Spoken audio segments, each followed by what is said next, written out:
Hello students, how are you? Welcome to SVGMS science classes for class 10th and your warm welcome in class 10th. आप सभी 9th class pass करके class 10th में आए हैं तो इसके लिए आपको बहुत बहुत बधाई। और आप सभी CBSE 10th बोर्ड एग्जाम में अपियर होने वाले हैं। CBSE का जो 10th बोर्ड एग्जाम हुआ उसमें अपियर होने वाला।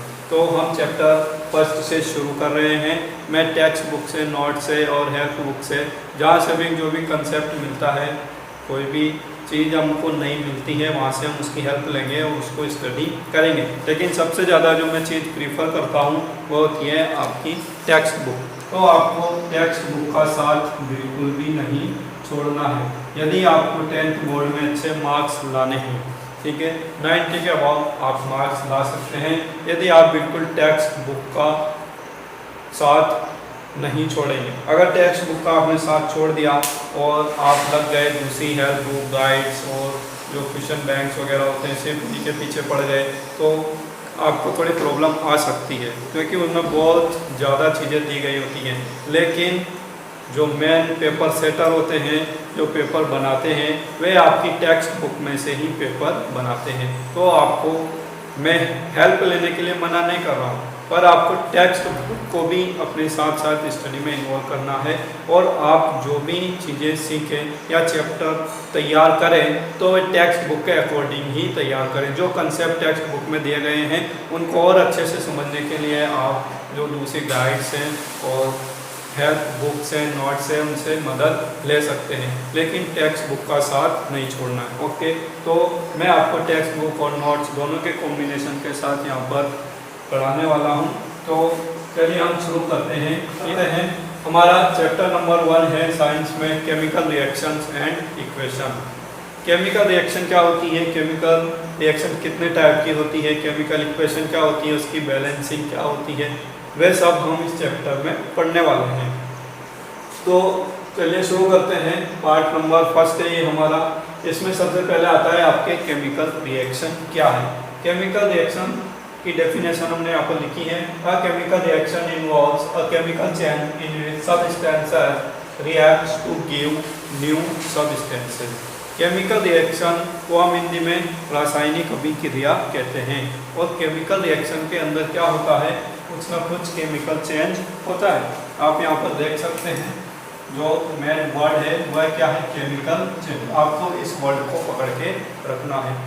जूनियर क्लासेस में, छोटे क्लासेस में आपने पढ़ा होगा दो तरह के चेंज होते हैं, physical change and chemical change. यदि आपके पास वाटर है, आप वाटर को गर्म करते हैं, ठीक है, ये लिक्विड फॉर्म में होता है, एक्वस फॉर्म में होता है, लेकिन आप यदि इसको गर्म करते हैं तो ये वेपर में बदल जाता है। तो यहाँ क्या हो रहा है, चेंज इन स्टेट। ठीक है, तो आप इसको समझने की कोशिश करें थोड़ा सा कि वाटर यदि वेपर में बदलता है तो ये कैसा परिवर्तन है, कैसा चेंज है। It is a physical change, यह आपके फिजिकल चेंज कहलाता है। लेकिन वहीं हमने क्या लिया, मैग्नीशियम का रिबन लिया और उसको वायु की प्रेजेंस में जलाया तो वह राख में बदल जाता है। तो वह जो राख होती है वह आपकी क्या कहलाती है, मैग्नीशियम ऑक्साइड कहलाती है। तो जहाँ पर भी एक पदार्थ से नया पदार्थ बनता है, ठीक है, केमिकल चेंज होता है, उसे हम क्या कहते हैं, केमिकल रिएक्शन कहते हैं। तो यहाँ पर कौन सा चेंज हो रहा है, यहाँ पर एक केमिकल चेंज हो रहा है। तो जहाँ कहीं भी केमिकल चेंज देखने को मिलेगा और एक पुराने पदार्थ से नया पदार्थ बन जाएगा, ठीक है, न्यू सबस्टेंसेस आर फॉर्म। ठीक है, हमने लिखा है in which substances reacts to give new substances. Chemical reaction के दौरान सबस्टेंसेस आपस में रिएक्शन करते हैं और क्या बनाते हैं, नए सबस्टेंसेस बनाते हैं। ठीक है, तो ये आपको डेफिनेशन अच्छे से समझ में आ गई होगी, आई हो। तो यदि आपसे एग्जाम में सिंपली ऐसे इतना सिंपल क्वेश्चन पूछा नहीं जाता है, फिर भी आपसे यदि पूछ लिया जाए कि केमिकल रिएक्शन क्या होती है तो आप वहाँ पर आसानी से लिख लेंगे। Chemical reaction involves a chemical change in which substances react to give new substances. Okay, और इसका एक एग्जाम्पल आप लिख सकते हैं एग्जाम्पल के रूप में। Magnesium plus oxygen give rise to magnesium oxide. और ये क्या है, केमिकल चेंज। जहाँ कहीं भी आपको केमिकल चेंज देखने को मिलेगा वहाँ पर केमिकल रिएक्शन भी होगी। ओके, तो ये चीज़ आई होप आपके समझ में आ गई होगी। ठीक है, अब जहाँ पर केमिकल रिएक्शन के अंदर दो चीज़ें होती हैं, एक तो होता है रिएक्टेंट और एक होता है प्रोडक्ट।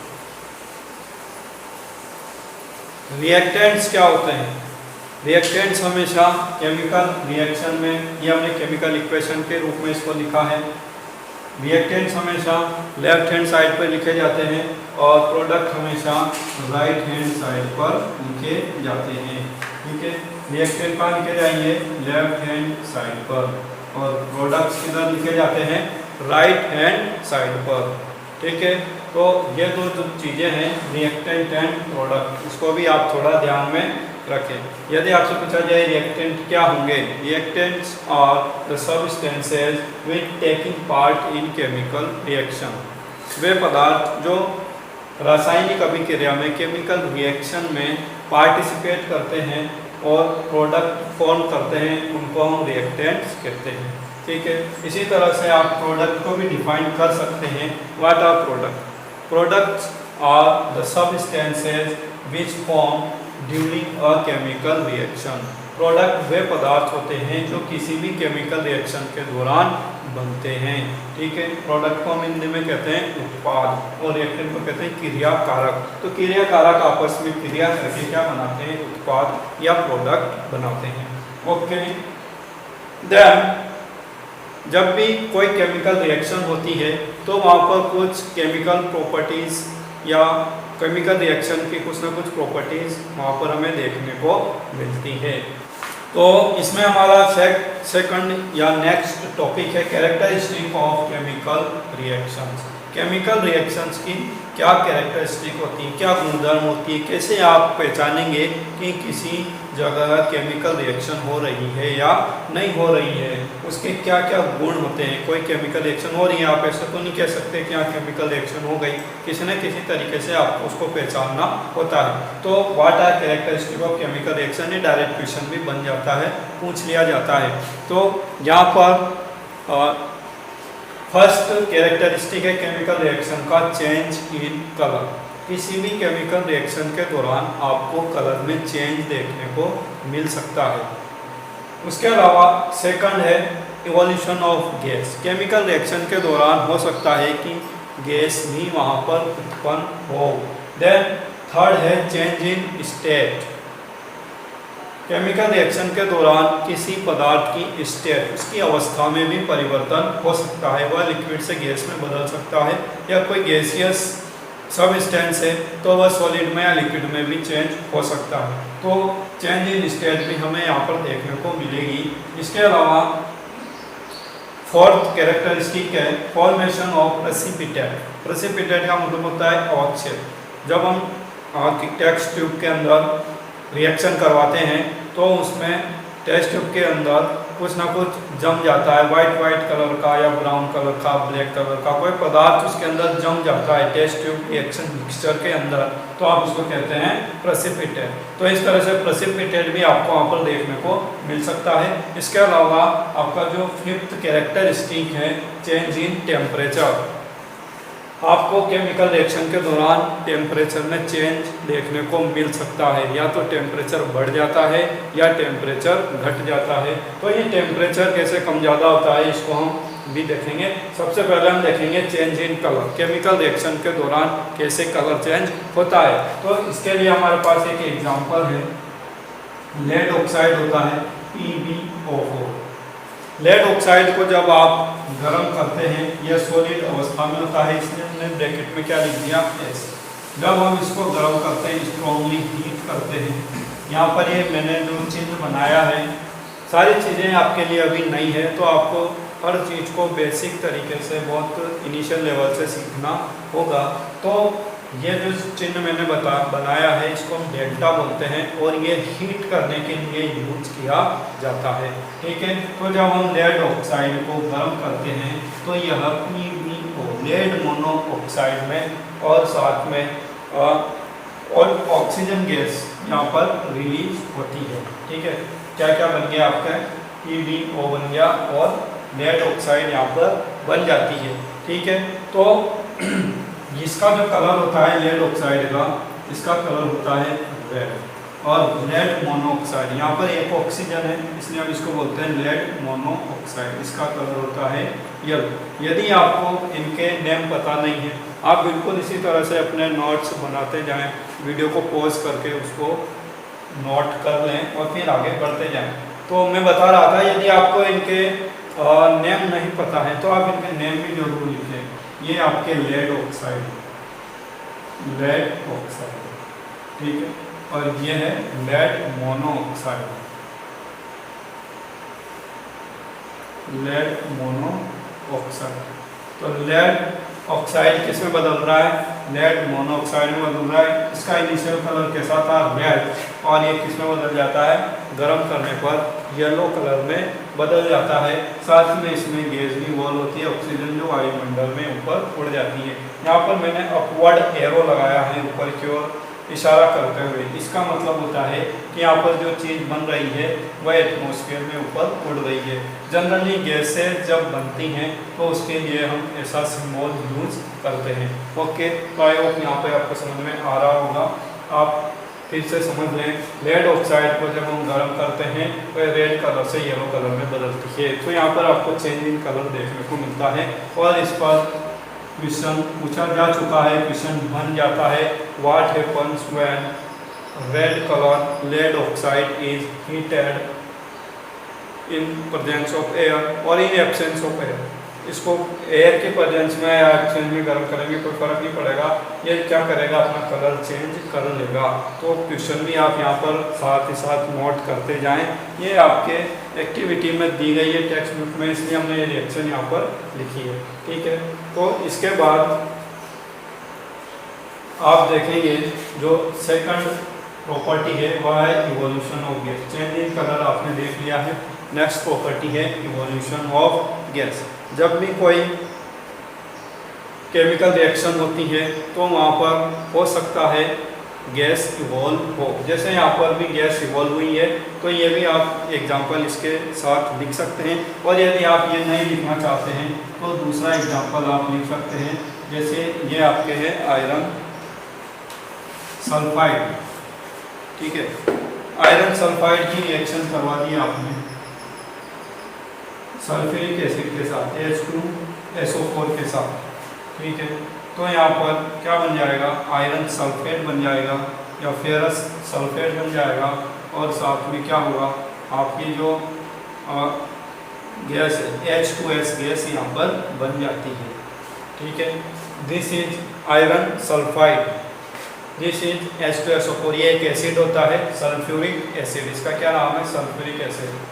जब ये रिएक्शन होती है तो ये फेरस सल्फेट बन जाता है पाउडर के रूप में, क्रिस्टल के रूप में, और साथ में यहाँ पर H2S गैस रिलीज होती है।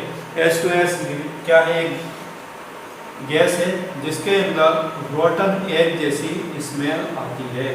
कैसी स्मेल आती है, रोटन एग, सड़ा हुआ अंडा, इस तरह की खुशबू इसमें आती है H2S गैस में। ठीक है, तो आप इसको भी नोट करें और इसको जरूर याद रखें। ये क्या है, आपके आयरन सल्फाइड है, आयरन सल्फाइड। ये क्या है, आपके सल्फ्यूरिक एसिड है। अभी हर एक केमिकल का नाम आपको यहाँ पर रन करना पड़ेगा, क्योंकि ये चीज़ें आपके बार बार आएंगी। अभी हम सेकंड चैप्टर पढ़ेंगे एसिड एंड बेसिस, उसमें आपके एसिड आता है, सल्फ्यूरिक एसिड बार बार आता है, तो फॉर्मूला और इसका नाम आपको रन करना ही पड़ेगा। कम से कम एक बार जरूर इनको रन करें ताकि बाद में आपको दिक्कत ना आए। तो यहाँ पर ये क्या बनता है, आयरन सल्फेट या फेरस सल्फेट, इसको आप बोलते हैं फेरस सल्फेट। ओके, क्योंकि इसके अंदर SO4 आयन जुड़ा हुआ है। 9th क्लास में आपने पॉली एटॉमिक आयंस के बारे में पढ़ा था। तो SO4 माइनस क्या होता है, आपका सल्फेट एनायन होता है, जिसके ऊपर नेगेटिव चार्ज होता है, उसको हम क्या कहते हैं, एनायन। ओके, तो ये आपके जो दो कैरेक्टरिस्टिक है, evolution of gas and change in colour, ये दोनों हमने यहाँ पर पढ़ लिए हैं। देन इसके बाद आता है चेंज इन स्टेट। तो चेंज इन स्टेट आपको कहाँ पर देखने को मिलता है? In some chemical reaction the physical state of product is different from that of reactant. कुछ केमिकल रिएक्शन में जो प्रोडक्ट की फिजिकल स्टेट होती है वह रिएक्टेंट की फिजिकल स्टेट से अलग होती है। जैसे कि यदि आप अमोनिया गैस को हाइड्रोजन गैस के साथ रिएक्शन करवाते हैं, ठीक है, हाइड्रोक्लोरिक गैस होती है, हाइड्रोक्लोरिक एसिड फ्यूम्स के रूप में होता है। यदि आप इन दोनों को रिएक्शन करवाते हैं तो क्या बनता है? अमोनियम क्लोराइड बन जाता है, जो कि सॉलिड फॉर्म में हमें प्राप्त होता है। ठीक है, तो ये दो चीज़ें हमने यहाँ पे पढ़ ली है, इसलिए मैं इनको मिटा रहा हूँ, आप इनको नोट कर लें। Then change in state. Change in state का मतलब क्या? जब कोई केमिकल रिएक्शन होती है तो हो सकता है प्रोडक्ट्स की जो स्टेट हो वह रिएक्टेंट्स की स्टेट से अलग हो। जैसे हमारे पास एक गैस है ammonia NH3। What is this? It is ammonia gas NH3 gas. Bracket में मैंने G लिखा है, इसका मतलब ये क्या है? गैस है। ठीक है, इसकी हम रिएक्शन करवा देते हैं HCl के साथ। HCl एसिड होता है और जब कंसंट्रेटेड फॉर्म में होता है तो इसकी फ्यूम्स वाष्प के रूप में ऊपर उड़ती रहती हैं, तो उन फ्यूम्स को आपको यूज करना है गैसियस फॉर्म में। तो NH3 जब HCl से रिएक्शन करता है तो ये बना लेता है NH4Cl। इसको हम बोलते हैं अमोनियम क्लोराइड।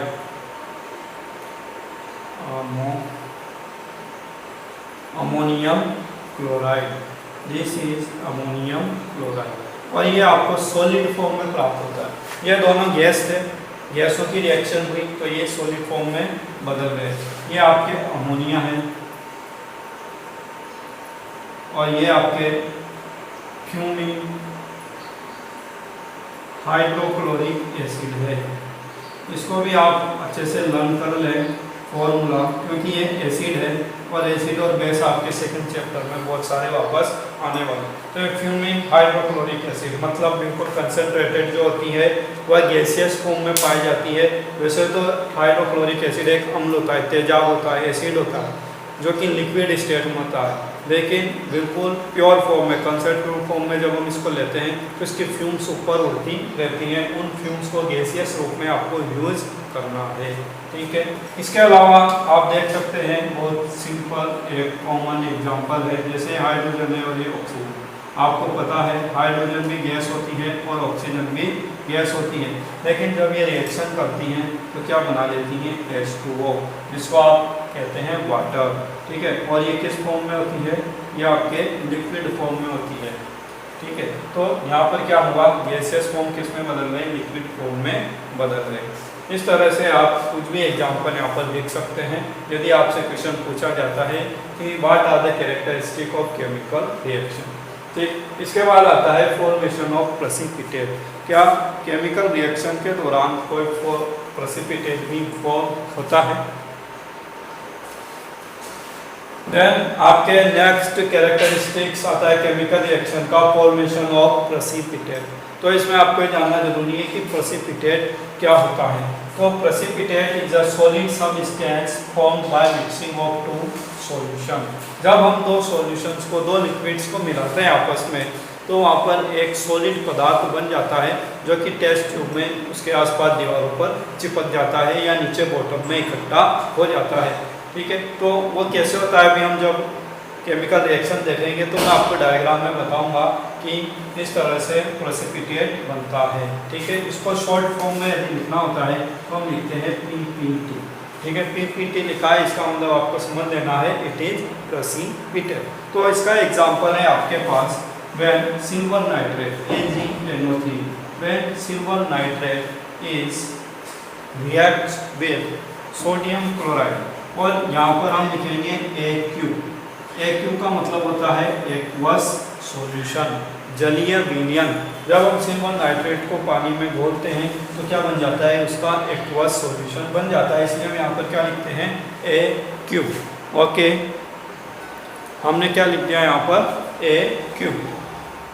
इसकी रिएक्शन हम कराते हैं NaCl, सोडियम क्लोराइड, जो आप सब जानते हैं NaCl क्या होता है, सोडियम क्लोराइड नमक होता है, साधारण नमक जिसको आप कहते हैं। तो यहाँ पर टेस्ट ट्यूब के अंदर एक प्रेसिपिटेट बन जाता है AgCl, सिल्वर क्लोराइड। इसका प्रेसिपिटेट बन जाता है, सिल्वर क्लोराइड का प्रेसिपिटेट यहाँ पर बन जाता है। साथ में NaNO3 सोडियम नाइट्रेट आपको एक्वेस फॉर्म में प्राप्त होता है, और जो सॉलिड फॉर्म में प्राप्त होगा AgCl। ठीक है, AgCl किस फॉर्म में प्राप्त होगा, सॉलिड, एस लिखा है मैंने इसके ब्रैकेट में, इसका मतलब यह सॉलिड फॉर्म में प्राप्त होगा। और ये किस रंग का होगा, वाइट कलर का होगा। तो यहाँ पर वाइट कलर का क्या बन जाता है, PPT बन जाता है। ठीक है, when silver nitrate in aqueous form reacts with sodium chloride, sodium chloride भी यहाँ पर एक्वस फॉर्म में है। ठीक है, सिल्वर क्लोराइड भी आपके एक्वस फॉर्म में है। दोनों का जलीय विलयन लिया है आपने, दोनों को मिलाया है, तो क्या बन जाता है, silver chloride plus sodium nitrate. लेकिन सिल्वर क्लोराइड आपको सॉलिड फॉर्म में मिलता है, जैसे आप इधर डायग्राम में देख पा रहे होंगे। सिल्वर क्लोराइड टेस्ट ट्यूब पर आसपास बिल्कुल जम जाता है, और यह आपको वाइट प्रेसिपिटेट के रूप में इसमें मिलता है। तो जब कोई केमिकल रिएक्शन होती है, एक्वस सॉल्यूशन जब आपस में मिलाए जाते हैं, तो वहाँ पर प्रेसिपिटेट भी होता है, इसलिए हम इनको प्रेसिपिटेशन रिएक्शन भी कह सकते हैं। ठीक है, हम आगे जब पढ़ेंगे अपने, तो हम देखेंगे टाइप्स ऑफ रिएक्शन में कुछ रिएक्शंस को हम प्रेसिपिटेशन रिएक्शन भी कहते हैं। ठीक है, अवक्षेपी अभिक्रियाएं, उनमें क्या होगा, आपको डिफाइन करना होगा। तो आप कैसे डिफाइन करेंगे, जब आप दो सबस्टेंसेस को मिक्स करते हैं, ठीक है, when formation of precipitate is takes place in any chemical reaction are called precipitation reaction। उस तरह से आप उसको डिफाइन कर सकते हैं, और आराम से यहाँ पर एग्जाम्पल भी लिख सकते हैं। ठीक है, तो इस तरह से यहाँ पर एक एग्जाम्पल तो आपके ये हो गया।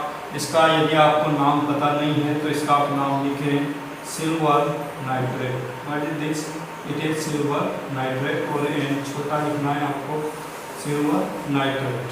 ये आपके सोडियम क्लोराइड है, सोडियम क्लोराइड। ये आपके सिल्वर क्लोराइड है, सिल्वर क्लोराइड। और ये आपके सोडियम नाइट्रेट, ये क्या है आपके सोडियम नाइट्रेट। ओके, तो इनके नेम भी आपको पता होना चाहिए। कभी कभी या अक्सर बोर्ड एग्जाम्स में इस तरह के क्वेश्चन आते हैं, इसको हम बोलते हैं वर्ड इक्वेशन। आपको ये ऊपर सिंबल के रूप में नहीं लिखा जाएगा, सिर्फ ऐसे लिख के दिया जाएगा, silver nitrate, sodium chloride, silver chloride, और ये सोडियम नाइट्रेट। फिर पूछेंगे कि आपको इसको सिंबॉलिक रूप में लिखना है, इस सिंबल के फॉर्म में लिखना है, फॉर्मूले के रूप में लिखना है, और साथ में बैलेंस भी करना है। तो इस तरह के क्वेश्चन आते हैं, इसलिए इनके नाम जरूर आपको याद होने चाहिए। कोई भी केमिकल रिएक्शन आपके सामने आती है तो आप उसको जरूर लर्न कर लें, उसके नाम जरूर आप लर्न कर लें। ठीक है, तो ये हो गया silver nitrate, sodium chloride, silver chloride और सोडियम नाइट्रेट। ओके, और जब ये रिएक्शन होती है तो हम इसको प्रेसिपिटेशन रिएक्शन कहते हैं, क्योंकि NaCl का वाइट प्रेसिपिटेट हमें यहाँ पर प्राप्त होता है। Okay, it is clear. Then हमारे पास एक और यहाँ पर एग्जांपल है, पोटेशियम आयोडाइड और लेड नाइट्रेट। यदि आप पोटेशियम आयोडाइड Ki, पोटेशियम और आयोडीन जुड़ा हुआ है तो आप इसको बोलेंगे पोटेशियम आयोडाइड।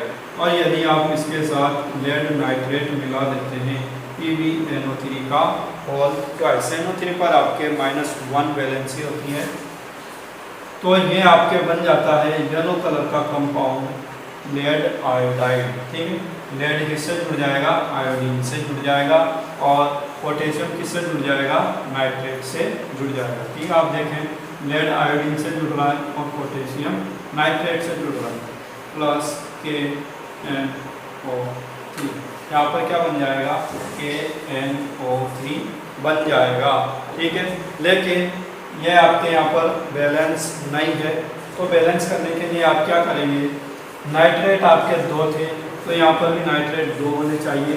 बैलेंसिंग कैसे करते हैं ये हम आगे अपने नेक्स्ट टॉपिक में पढ़ने वाले हैं, क्योंकि इसके बाद जस्ट अपना जो टॉपिक होगा वो होगा केमिकल इक्वेशन। केमिकल रिएक्शन और केमिकल इक्वेशन दोनों में थोड़ा सा डिफरेंस है, तो उसको भी हम समझेंगे और किसी भी केमिकल इक्वेशन को बैलेंस कैसे किया जाता है वह भी हम अच्छे से सीखेंगे। तो अभी तो हम यहाँ पर सिंपली बैलेंस कर रहे हैं। यदि आपको समझ में आता है तो अच्छी बात है, और नहीं आता है तो भी कोई दिक्कत नहीं है, बाद में आप समझ लेना। यहाँ पर NO3 2 थे तो हमने यहाँ NO3 को 2 कर दिया कि इसके आगे 2 लगा के, ठीक है, तो ये हो गया 2 के NO3। यहाँ पर पोटेशियम 2 हो गए तो यहाँ भी हमें पोटेशियम 2 करने पड़ेंगे।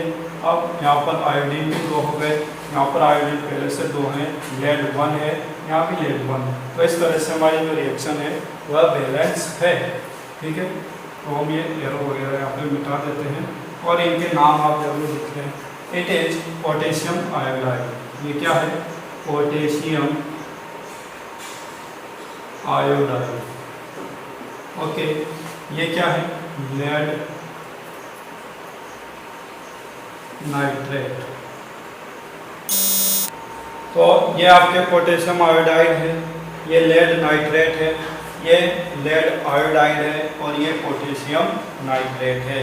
तो इनके नाम आप अच्छी तरह से लिख लें। और यहाँ पर जो आपके लेड आयोडाइड बनता है ये येलो कलर का बनता है, येलो कलर।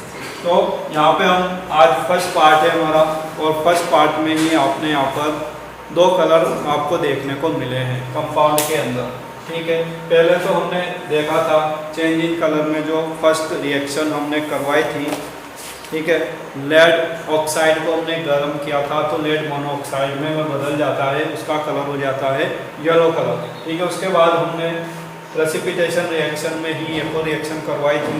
इससे पहले जो हमारी रिएक्शन थी उसमें सिल्वर क्लोराइड बनता है, वाइट कलर का प्रेसिपिटेट बनता है। फिर उसके बाद ये रिएक्शन आ जाती है आपकी लेड आयोडाइड और लेड नाइट्रेट की।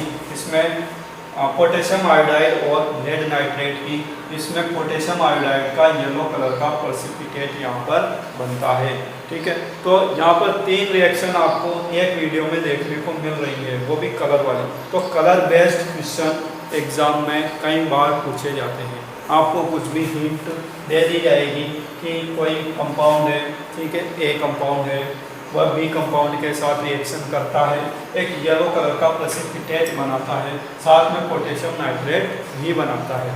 तो आपको उसकी पूरी केमिकल रिएक्शन लिखनी पड़ेगी और फिर उसको बैलेंस भी करना पड़ेगा। तो इस तरह के जो कलर बेस्ड क्वेश्चन आते हैं वहाँ पर आपको पता होना चाहिए कि हमने येलो कलर का कंपाउंड कहाँ पढ़ा था, ठीक है। तो आप जितने भी कलर वाले कंपाउंड हैं इनको एक अलग ही पेज पर लिखते जाएं, ठीक है। मेरी आपसे यही एक सजेशन है। इस तरह के क्वेश्चन यदि आपको आते हैं तो बच्चे कंफ्यूज हो जाते हैं कि ये रिएक्शन हमने कहाँ पढ़ी थी, पता नहीं आ रहा, याद नहीं आ रहा है। तो उसके लिए आपको क्या करना पड़ेगा कि जितने भी कलर वाली रिएक्शंस हैं या कंपाउंड्स हैं उनको आप एक अलग पेज पर लिखते जाएं, ठीक है। शुरू से लिख, जो भी हमारे सामने आगे आती जाएंगी रिएक्शन उनको हम बाद में और लिख लेंगे। और एक पेज से ज़्यादा आपका नहीं भरेगा, ज़्यादा रिएक्शन नहीं है, 5-6 रिएक्शन ही है टोटल, तो उनका आप एक अलग पेज बना लें और उस पर लिखते जाएं, ताकि जब आप एग्ज़ाम देने जाएं तो आपको सिर्फ एक बार रिवाइज करना होगा कि हाँ ये वाली कलर वाली रिएक्शन है, और यदि इन पर कोई क्वेश्चन आता है तो हम इनको तुरंत कर लेंगे, ओके। तो इस तरह से आप याद रखें, येलो कलर का यहाँ पर क्या बन जाता है, पीपीटी बन जाता है, प्रेसिपिटेट बन जाता है। तो इस तरह से हमने 4 प्रॉपर्टीज़ यहाँ पर डिस्कस करनी है, change in colour, evolution of gas, change in state, formation of precipitate. Now we come to our next property and it is changing temperature. किसी केमिकल रिएक्शन के दौरान टेम्परेचर में भी परिवर्तन हो सकता है, तापमान में परिवर्तन होना, या तो तापमान कम हो जाएगा या तापमान ज़्यादा हो जाएगा। तो इस आधार पर आपकी केमिकल रिएक्शंस 2 प्रकार की हो जाती हैं। यदि तापमान बढ़ जाता है, ठीक, और when chemical reaction takes place there is increase or decrease in temperature. On this basis there are 2 types of chemical reaction. इस आधार पर आपकी 2 तरह की टाइप्स होती हैं। हालांकि केमिकल रिएक्शन के जितने भी टाइप होते हैं हम उनको आगे पढ़ेंगे आगे के नेक्स्ट पार्ट में, ठीक है। लेकिन यहाँ पर जो 2 टाइप मैं बता रहा हूँ इनको हम नहीं पढ़ेंगे क्योंकि आपकी टेक्स्ट बुक में वैसे नहीं दिया गया है, उनको हम यहीं डिस्कस कर लेते हैं, बाद में इनको नहीं पढ़ेंगे। फर्स्ट होती है आपकी exothermic reaction. Exothermic reaction, exothermic का मतलब होता है उष्माक्षेपी अभिक्रिया, मतलब ऐसी रिएक्शन जिसके दौरान हीट एनर्जी इवॉल्व होती है, ठीक है, या हीट एनर्जी को एब्जॉर्ब किया जाता है, हीट एनर्जी को वहाँ पर यूज किया जाता है और जो सिस्टम होता है, मतलब आपने जो रिएक्टेंट लिया उसका तापमान कम हुआ और प्रोडक्ट का तापमान बढ़ गया तो वह क्या कहलाती है, एक्सोथर्मिक रिएक्शन कहलाती है, ठीक है। तो एक्सोथर्मिक रिएक्शन को यदि आपको डिफाइन करना है तो आप इसको कैसे लिखेंगे, तो what is exothermic reaction? Reactions in which energy is evolved and rise in temperature takes place are called exothermic reaction। ऐसी रिएक्शन जिनमें एनर्जी ऊर्जा इवॉल्व होती है, निकलती है, बाहर निकलती है और वहाँ पर टेम्परेचर में राइज होता है, इंक्रीमेंट होता है, देयर इज इंक्रीज और rise in temperature takes place are called exothermic reaction. इस तरह की रिएक्शन को हम क्या कहते हैं, एक्सोथर्मिक रिएक्शन कहते हैं। और इसके लिए हमारे पास एक एग्जांपल है कैल्शियम ऑक्साइड। जब हम इसको पानी में डालते हैं, कैल्शियम ऑक्साइड को किसमें डाला, पानी के अंदर डाला, तो ये जो है कैल्शियम हाइड्रोक्साइड में बदल जाता है, ठीक है। CaOH का होल ट्वाइस यहाँ पर बन जाता है, साथ में हीट एनर्जी यहाँ पर इवॉल्व होती है, ठीक है। हीट लिखा है मैंने, इसका मतलब यहाँ पर क्या हो रही है, हीट भी बन रही है, उत्पन्न हो रही है। कैल्शियम ऑक्साइड CaO, इसके 2 नाम हैं, एक तो केमिकल नेम है इसका कैल्शियम ऑक्साइड, कैल्शियम ऑक्साइड, और दूसरा इसका कॉमन नेम होता है क्विकलाइन, क्विकलाइन, ठीक है। दोनों नाम आप याद रखें और ये बहुत काम आने वाला है आगे अपने चैप्टर में, दूसरे चैप्टर्स में भी ये बार बार आएंगे, तो इसको थोड़ा याद रखें। कैल्शियम ऑक्साइड को हम क्विकलाइन भी कहते हैं, H को हमारा वाटर होता ही है, और ये आपका जो कैल्शियम हाइड्रोक्साइड है, ठीक है, क्या है ये, कैल्शियम हाइड्रोक्साइड। ये भी आप जरूर अच्छी तरह से लर्न कर लें क्योंकि CaOH का होल ट्वाइस, CaOH का होल ट्वाइस, कैल्शियम हाइड्रोक्साइड इसका केमिकल नेम होता है, ये बेस होता है, तो एसिड बेस में बार बार आपके पास देखने को मिलेगा, बार बार हमको पढ़ने में आएगा, तो इसका नाम वगैरह आप अच्छे से लर्न कर लें। इसका भी एक कॉमन नेम होता है जिसे हम कहते हैं स्लैग्ड लाइन, स्लैग्ड लाइन। जब हम इसको फिल्टर कर लेते हैं कैल्शियम हाइड्रोक्साइड को, तब यह लाइम वाटर कहलाता है, ठीक है। इसके अंदर थोड़ा वाइट प्रेसिपिटेट होता है ना, ये भूरिया कलर का होता है कैल्शियम हाइड्रोक्साइड, लेकिन जब इसको छान लेते हैं तो बिल्कुल वाटर की तरह पारदर्शी होता है, जिसे हम क्या कहते हैं, लाइम वाटर कहते हैं, ठीक है। लेकिन इस फॉर्म में इसको क्या कहेंगे, सिलेक्ट लाइम कहते हैं। क्विक लाइम को हम कहते हैं हिंदी में बिना बुझा चुना, बिना बुझा चूना, और यह आपके सिलेक्ट लाइम होता है बुझा हुआ चूना, ठीक है। आपने देखा होगा जब आपके घरों में पुताई करनी होती है, हम बाजार से चूना लेके आते हैं और उस चूने को पानी में डाल देते हैं या पानी उसके अंदर डालते हैं। पहले चूने को डाल देते हैं एक बड़ी कढ़ाई में या जो भी आपके पास बर्तन होता है उसके अंदर, फिर उसमें पानी डालते हैं, तो आपने देखा होगा कि उसके अंदर से बुलबुले निकलना शुरू हो जाते हैं, और यदि आप उसके अंदर हाथ डालेंगे तो आपका हाथ वहाँ पर जल सकता है, वहाँ पर हीट प्रोड्यूस होती है, गरम गरम वहाँ पर आपको वाटर वेपर्स निकलती हुई दिखाई देती हैं, तो वे क्या होती हैं, आपके हीट होती है, ठीक है। मतलब यहाँ पर एक एक्सोथर्मिक रिएक्शन हो रही है और हीट का इवोल्यूशन यहाँ पर हो रहा है, तो ये कौन सी रिएक्शन कहलाएगी, आपकी एक्सोथर्मिक रिएक्शन कहलाती है, ओके। तो इसका जो दूसरा पार्ट है हमारा एंडोथर्मिक रिएक्शन, उसको भी हम देख लेते हैं। सो आपकी जो दूसरी टाइप की रिएक्शन है वह है एंडोथर्मिक रिएक्शन। पहले हमने एक्सोथर्मिक के बारे में पढ़ लिया जिसमें हीट इवॉल्व होती है। एंडोथर्मिक का मतलब होता है reactions in which energy is absorbed and fall in temperature takes place are called endothermic reaction. ऐसी रिएक्शन जिसमें क्या होती है, एनर्जी एब्जॉर्ब होती है, एनर्जी का अवशोषण होता है, फॉल इन टेम्परेचर होता है, मतलब आपने उसको जो ऊष्मा दी है, आसपास कोई ऊष्मा यदि है, वहाँ पर हीट मौजूद है, तो वह सिस्टम के द्वारा उन रिएक्टेंट्स के द्वारा एब्जॉर्ब कर ली जाएगी और वहाँ पर क्या होगा, टेम्परेचर में आपको कमी देखने को मिलेगी।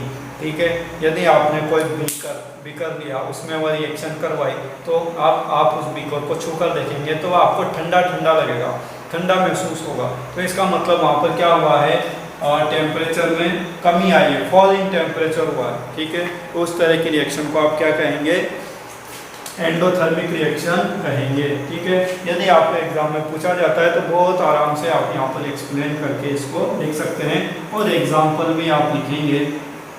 कोई भी चीज़ आपसे पूछी जाती है केमिकल रिएक्शन से रिलेटेड तो आप उसका एक एग्जांपल जरूर लिखें, कम से कम एक एग्जांपल आप जरूर याद करके रखें। ये होता है हमारा कैल्शियम कार्बोनेट, जिसको हम लाइम स्टोन भी कहते हैं। यदि हम इसमें हीट अप्लाई करते हैं या इसको स्ट्रॉन्गली गर्म करते हैं, मतलब ये सिंबल मैंने आपको भी बताया पहले, ये किसका सिंबल है, हीटिंग का।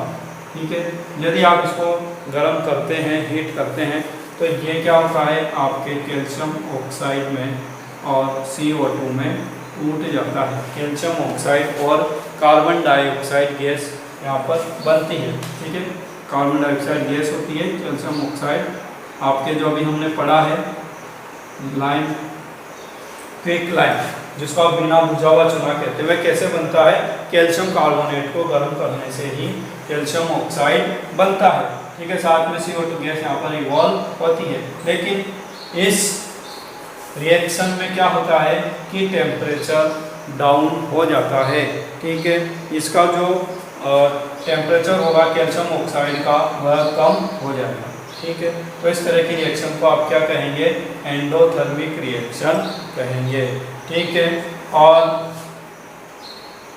इसका नाम आप लिख लें, ये कैल्शियम कार्बोनेट है, calcium carbonate. Okay, lime stone भी इसको कहते हैं कॉमन भाषा में, लाइम स्टोन। लाइम स्टोन से ही आपके क्या बनता है, क्विक लाइम बनता है, बिना बुझा चूना या कैल्शियम ऑक्साइड बनता है। इसको आप जानते ही हैं, दिस इज कार्बन डाइऑक्साइड। और ये रिएक्शन बैलेंस है, यहाँ कैल्शियम एक है, यहाँ भी कैल्शियम एक है, यहाँ पर कार्बन एक है, यहाँ भी कार्बन एक है, ऑक्सीजन इधर 3 है और इधर भी ऑक्सीजन 3 है। कैसे, यहाँ पे 2 ऑक्सीजन है और 1 ऑक्सीजन इधर। तो जब सभी एलिमेंट्स की संख्या दोनों साइड्स पर बराबर हो जाती है, LHS में और RHS में, तो हम उसको बैलेंस केमिकल इक्वेशन कहते हैं। हालांकि बैलेंसिंग करना हम आगे सीखेंगे कि बैलेंसिंग कैसे की जाती है। तो इस तरह से हमारा जो फर्स्ट टॉपिक है केमिकल रिएक्शन और उसकी प्रॉपर्टीज, ये यहाँ पर कंप्लीट हो जाता है। इस जैसे मैंने पहले कहा था कि हम जो हमारे नोट्स हैं उनको तो तैयार करेंगे ही, हेल्प बुक की भी सहायता लेंगे ही, साथ में अपनी जो टेक्स्ट बुक है उसका साथ नहीं छोड़ेंगे। इसको भी हम यहाँ पर 1 बाय 1 लाइन बाय लाइन अच्छे से इसको पढ़ेंगे और समझेंगे, और क्या पॉसिबल क्वेश्चन इस टॉपिक से या इस एक पेज से जो हमने आज समझा है इससे बन सकते हैं, उनके बारे में डिस्कस करेंगे। ठीक है, तो चलिए शुरू करते हैं अपना chapter number 1 in text book. Consider the following situations of daily life and think what happens when। तो यहाँ पर कुछ डेली लाइफ की कुछ इक्वेशंस के कंडीशंस के बारे में लिखा गया है और पूछा गया है कि आप इनको थोड़ा सोचिए और ये बताने की कोशिश कीजिए कि जब ये हम करते हैं तो क्या होता है।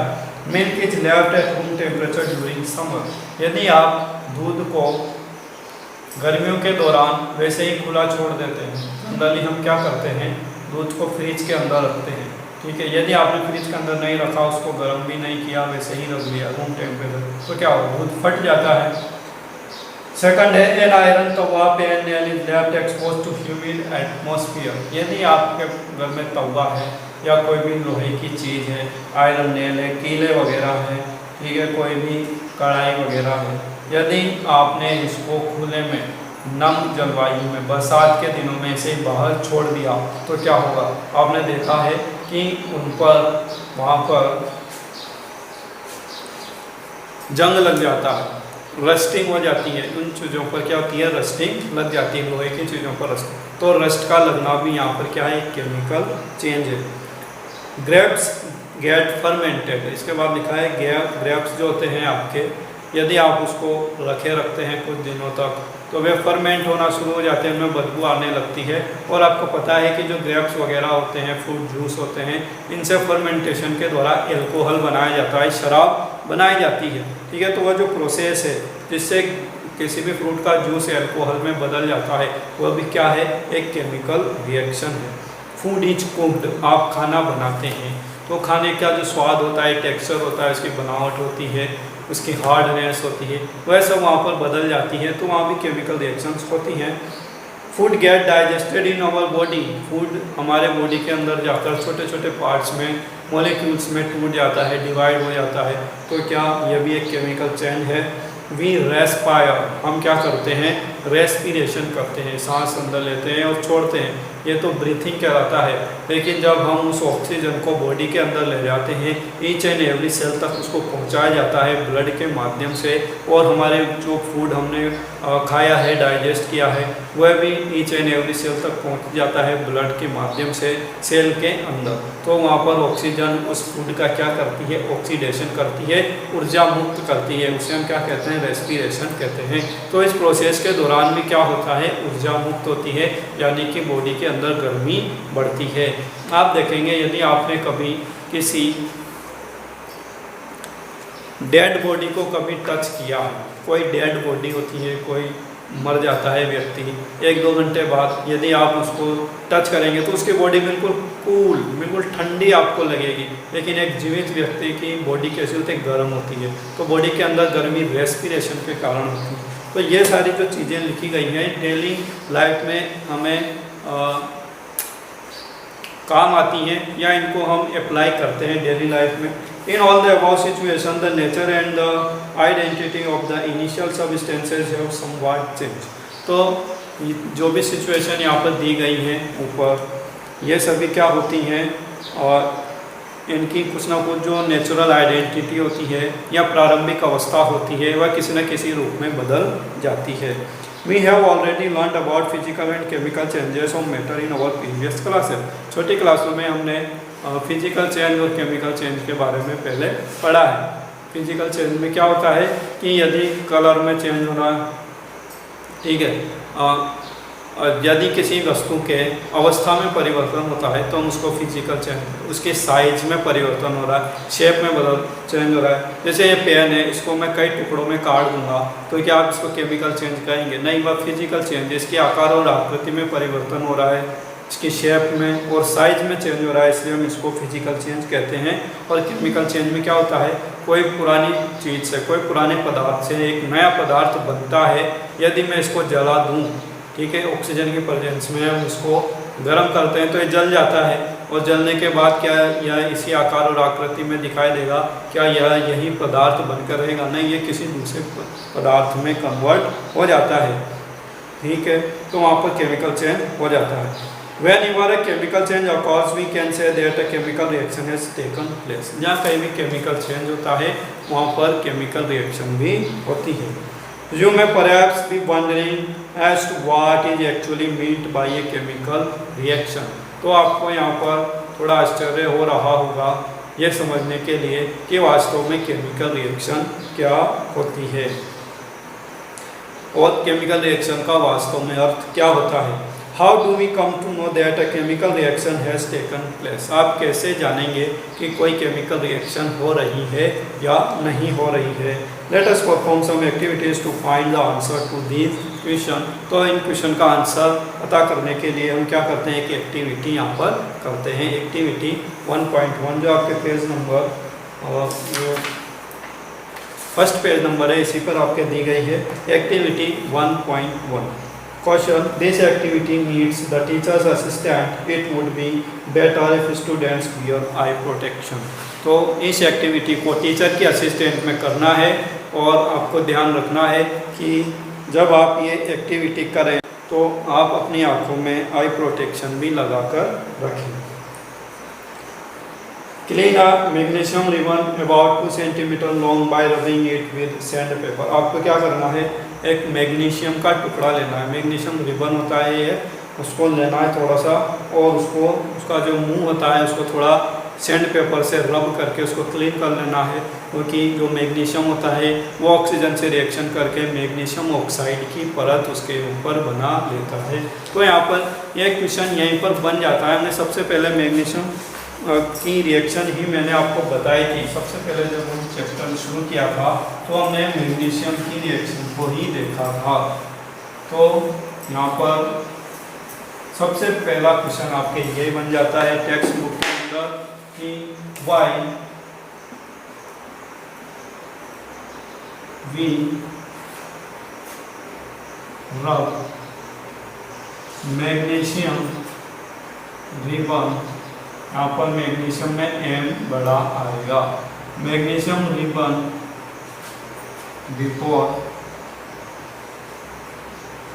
Burning it, before burning. इसको जलाने से पहले आप इसको रगड़ते क्यों, सैंड पेपर से इसको क्यों साफ करते हैं? तो उसका रीजन आंसर ये होता है कि जब आप इसको खुले में छोड़ देते हैं तो मैग्नीशियम रिबन मैग्नीशियम ऑक्सीजन से रिएक्शन करके क्या बना लेता है, मैग्नीशियम ऑक्साइड की परत इसके ऊपर बना लेता है। तो इस कारण से वह आसानी से जल नहीं पाता है। तो पहले हम क्या करते हैं, इसको साफ करते हैं, मैग्नीशियम ऑक्साइड की जो परत होती है इसको साफ करते हैं ताकि आसानी से मैग्नीशियम ऑक्सीजन की प्रेजेंस में जल सके। ठीक है, तो इस क्वेश्चन को भी आप नोट करें। Okay, hold it with a pair of tongs. और अब आपको क्या करना है, उसको टोंग्स की सहायता से, जैसे आपकी डायग्राम में दिखाया गया है, टोंग्स जो होती है चिमटी, उससे आपको उसको पकड़ना है। Burn it using a spirit lamp और burner and collect the ash so formed in a watch glass as shown in figure 1.1। अब आपको टोंग्स की सहायता से उसको पकड़कर स्पिरिट लैम्प पर उसको लेना है। जो फ्लेम होती है स्पिरिट लैम्प की या कैंडल के फ्लेम में भी इसको आप जला सकते हैं। तो ये बहुत अच्छी एक डेजलिंग फ्लेम के साथ जलता है। सॉरी, मैग्नीशियम रिबन कैसे जलता है एयर में, ये एक बहुत तेज तीव्र रोशनी के साथ जलता है। जब आप वेल्डिंग करते हैं तो उसमें देखा होगा आपने, वहाँ पर एक बहुत तीव्र रोशनी निकलती है, तो उसे आप कहते हैं डेजलिंग फ्लेम। ठीक है, मैग्नीशियम रिबन जब ऑक्सीजन की प्रेजेंस में जलता है तो ये कैसी फ्लेम प्रोड्यूस करता है, flame will be dazzling flame. तो इसकी जो फ्लेम होती है मैग्नीशियम के जलने के कारण उत्पन्न फ्लेम बहुत डेजलिंग वाइट कलर की फ्लेम होती है। ठीक है, तो ये भी एक क्वेश्चन बन जाता है कि एक कोई पदार्थ है, यदि आप उसको जलाते हैं एक वाइट डेजलिंग फ्लेम उत्पन्न होती है, तो उसका जो प्रोडक्ट है उसको आपने वाटर में डिजोल्व कर दिया तो बनने वाले सबस्टेंस का सॉल्यूशन का नाम क्या होगा। इस तरह से क्वेश्चन बनता है। तो आपको यहाँ पर ये भी ध्यान रखना है कि इसकी जो फ्लेम होती है ये कैसी होती है, डेजलिंग होती है। इसलिए मैंने आपको शुरू में कहा था चैप्टर के शुरुआत में कि आपकी जो टेक्स्ट बुक होती है इसकी ईच एंड एवरी लाइन आपके लिए इम्पोर्टेंट होती है। देन आप नीचे देखें, यहाँ पर burn it using a spirit lamp or burner and collect the ash so formed in a watch glass as shown in figure। तो आपको क्या करना है, मैग्नीशियम रिबन को जलाना है और उसके जलने के बाद जो राख, जो ऐश वहाँ पर बनती है वह एक वॉच ग्लास में नीचे जैसे डायग्राम में दिखाया गया है इस तरह से आपको कलेक्ट कर लेनी है। Okay, burn the magnesium ribbon keeping it as far as possible from your eyes. और जब आप उसको जलाएं तो आपको थोड़ा उसको दूर रख के जलाना है, बिल्कुल अपनी आंखों के पास लेकर उसको नहीं जलाना है। व्हाट डू यू ऑब्जर्व, आप क्या ऑब्जर्व करते हैं? You must have observed that magnesium ribbon burns with a dazzling white flame and changes into a white powder। तो यहाँ पर आप ऑब्जर्व कर सकते हैं कि जब हम मैग्नीशियम रिबन को जलाते हैं तो वह एक डेजलिंग वाइट फ्लेम के साथ जलता है, बिल्कुल चमकदार आँखों को चौंधिया देने वाली रोशनी वहाँ पर निकलती है और वह एक वाइट पाउडर में राख, जिसको आप कह सकते हैं उसकी जो भस्म होती है उसमें वह बदल जाता है। This powder is magnesium oxide, और ये पाउडर क्या है यहाँ पर मैग्नीशियम ऑक्साइड है। ओके, तो जो मैग्नीशियम होता है वो ऑक्सीजन के साथ रिएक्शन करके मैग्नीशियम ऑक्साइड में बदल जाता है।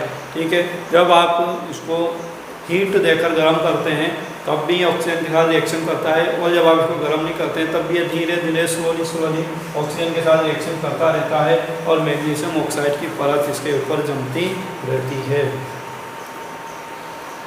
It is form due to the reaction between magnesium and oxygen present in the air. ऐसा क्यों होता है? क्योंकि मैग्नीशियम रिएक्शन करता है ऑक्सीजन के साथ और मैग्नीशियम ऑक्साइड बना लेता है। देन एक्टिविटी 1.2, अब क्या करना है आपको? एक्टिविटी 1.2 देखनी है। Take lead nitrate solution in a test tube. आपको लेड नाइट्रेट का सॉल्यूशन लेना है टेस्ट ट्यूब के अंदर। Add potassium iodide solution to it. इसके अंदर आपको क्या मिला देना है? पोटेशियम आयोडाइड मिला देना है। जो रिएक्शन हमने अभी थोड़ी देर पहले पढ़ी थी, ठीक है, जब हमने फॉर्मेशन ऑफ प्रेसिपिटेट पढ़ा था, इस रिएक्शन में हमने ये रिएक्शन पढ़ी थी जिसमें हमने लेड नाइट्रेट के साथ पोटेशियम आयोडाइड मिलाया था। What do you observe? आप क्या ऑब्जर्व करते हो? तो इसमें आपको लेड आयोडाइड का येलो प्रेसिपिटेट देखने को मिलता है। यहाँ पर एक कलर चेंज वाली रिएक्शन होती है और ये आपके टेक्स्ट बुक में दी गई है। पोटेशियम आयोडाइड की रिएक्शन करवाई थी हमने लेड नाइट्रेट के साथ, PbNO3 का वोल्ट वाइज। तो यहाँ पर क्या बन जाता है? लेड आयोडाइड PbI2 बन जाता है और साथ में पोटेशियम नाइट्रेट के NO3 यहाँ पर बन जाता है। ठीक है, तो ये हमने पढ़ लिया रिएक्शन पहले। प्रेसिपिटेशन वाली रिएक्शन में हमने देखा था कि जो लेड आयोडाइड होता है यह यहाँ पर येलो कलर का PPT प्रेसिपिटेट बनाता है। यहाँ पर रिएक्शन में क्या होता है? कलर चेंज देखने को मिलता है, साथ में प्रेसिपिटेशन फॉर्मेशन भी होता है। ठीक है, देन एक्टिविटी 1.3। इन एक्टिविटीज़ पर आप जरूर ध्यान दें, इनमें से भी क्वेश्चन बनते हैं। ओके, देन एक्टिविटी 1.3 में लिखा है take a few zinc granules in a conical flask और अ टेस्ट ट्यूब। आपको क्या लेना है? कुछ जिंक के ग्रेन्यूल्स लेने हैं। जिंक आपके Zn, जिंक का फॉर्मूला क्या होता है? सिंबल क्या होता है? Zn आपको लेना है जिंक एक कॉनिकल फ्लास्क में। कॉनिकल फ्लास्क कैसा होता है? ये आपके जैसे डायग्राम में दिखाया गया है, इस तरह का कॉनिकल फ्लास्क होता है। ठीक है, एड डाइल्यूट हाइड्रोक्लोरिक एसिड और सल्फ्यूरिक एसिड टू दिस। अब क्या करना है? इसके अंदर आपको एक एसिड डालना है, या तो आप डाल सकते हैं इसमें HCl हाइड्रोक्लोरिक एसिड या H2SO4 डाल सकते हैं। Handle the acid with care. और यहाँ पर एक क्वेश्चन दिया गया है, सावधानी दी गई है कि आपको जो एसिड है उसको बहुत सावधानी के साथ हैंडल करना है। Do you observe anything happening around the zinc granules. तो आप क्या यहाँ पर कोई चीज़ यहाँ पर ऑब्जर्व करते हैं? टच द कॉनिकल फ्लास्क और test tube. Is there any change in its temperature. क्या इसमें टेम्परेचर में कोई परिवर्तन आता है यहाँ पर? तो यहाँ पर दो चीज़ें आपको देखने को मिलेंगी। जब आप जिंक ग्रेन्यूल के साथ यहाँ पर H2SO4 या HCl डालते हैं तो यहाँ पर रिएक्शन होती है, और वह रिएक्शन क्या होती है? ये जिंक सल्फेट तो बनता ही है, साथ में हाइड्रोजन गैस इवॉल्व होती है। ठीक है, तो ये आपके आ जाता है इवोल्यूशन ऑफ गैस में। किसी भी केमिकल रिएक्शन के दौरान गैस का इवोल्यूशन होता है। ये सब हम इसलिए पढ़ रहे हैं ताकि हम कैरेक्टरिस्टिक्स ऑफ केमिकल रिएक्शंस को पहचान सकें। ठीक है, यदि आपको उनको एक्सप्लेन करना होता है तो पहले मैंने आपको सिंपल वे में बता दिया। अब हम टेक्स्ट बुक में जो क्वेश्चन बन सकते हैं उसके हिसाब से पढ़ रहे हैं।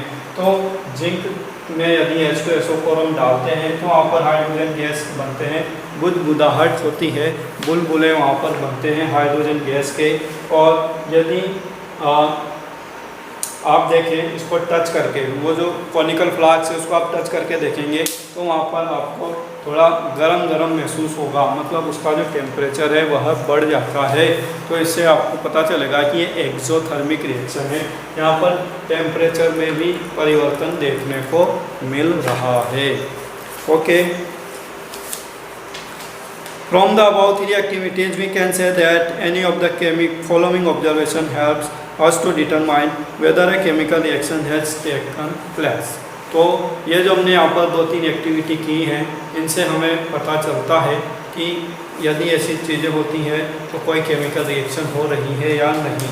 तो यहाँ पर सबसे पहली चीज़ है चेंज इन स्टेट। कोई स्टेट यदि चेंज होती है, हमने जैसे यहाँ पर लिख रखा है चेंज इन स्टेट, कोई लिक्विड चीज़ है वह गैस में बदल रही है या गैसीय चीज़ लिक्विड में बदल रही है, तो वह भी आपके क्या होता है, केमिकल चेंज या केमिकल रिएक्शन कहलाता है। चेंज इन कलर, कलर में चेंज देखने को मिलेगा और उसके हमने एग्जांपल भी पढ़े हैं। इवोल्यूशन ऑफ गैस, गैस का इवोल्यूशन भी हो सकता है। चेंज इन टेम्परेचर, और साथ में टेम्परेचर में भी परिवर्तन हो सकता है।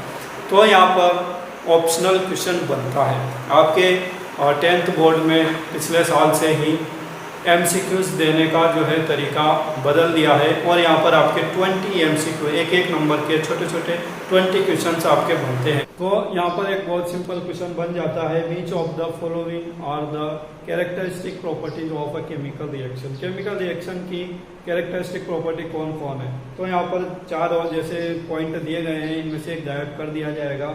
3 ऑप्शन इनमें से ले लिया और चौथा ऑप्शन लिख दिया ऑल ऑफ दी अबाउ। तो आपको टिक करना होगा ऑल ऑफ दी अबाउ पर। ठीक है, तो इस तरह से जो क्वेश्चन बनते हैं उस पर आपको जरूर एम्फेसिस करना है, ध्यान देना है। As we observe the changes around us we can see that there is a large variety of chemical reaction taking place around us. तो हमारे आसपास कई तरह के बहुत सारी केमिकल रिएक्शन होती रहती हैं। We will study about the various types of chemical reaction and their symbolic representation in this chapter। तो इस चैप्टर में हम जो आपकी बहुत सारी केमिकल रिएक्शन है उनके बारे में डिस्कस करने वाले हैं। केमिकल रिएक्शन को कैसे बैलेंस किया जाता है, सिंबॉलिक रिप्रेजेंटेशन कैसे होता है, केमिकल इक्वेशन कैसे लिखी जाती है, इन सबको हम 1 to 1 बाय 1 पढ़ते जाएंगे। ओके, तो आपको ये पार्ट कैसा लगा आप कमेंट करके जरूर बताएं, और यदि आपको कोई समस्या आ रही है किसी चीज़ को समझने में तो कमेंट करके जरूर बता दें। Okay, keep learning and keep watching. Thank you.